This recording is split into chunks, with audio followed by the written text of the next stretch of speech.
Sa punto ito, kasapin po natin si Quezon Representative Danilo Suarez, kilalang kaalyado ni dating Pangulong Gloria Arroyo. Magandang tanghali po, Congressman Suarez. CPR kang help po ito. Hi, Pia. I'm looking at you. Nako, Congressman, maraming salamat po sa inyong pagkikipagparehan po sa amin.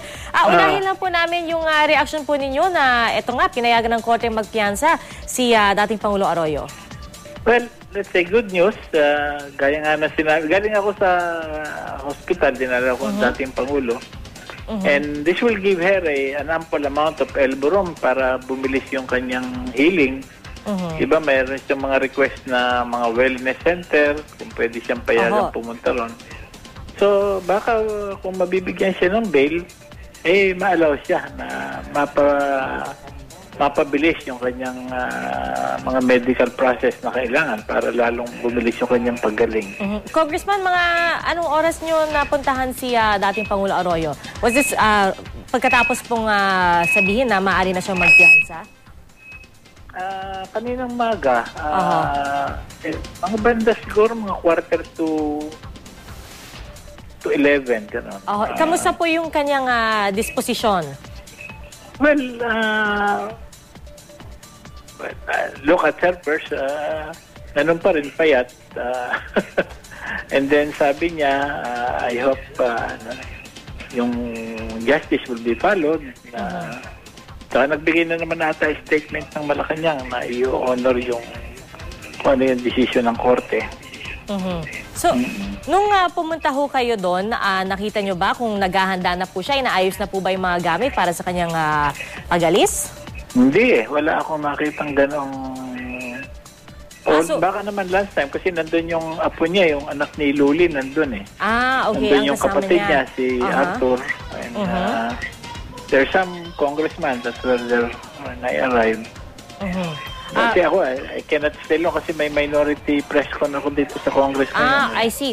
Pero Congressman, marami po kasi nagtatanong bago kasi siya nagpa-hospital arrest, gusto niyang umalis ng bansa para makapagpagamot. Ngayong nakapagpiyansa siya, pwede daw siyang humiling sa korte kung papayagan siya na makaalis ng bansa. Would you know, may balak po ba siya na hilingin ito muli sa korte?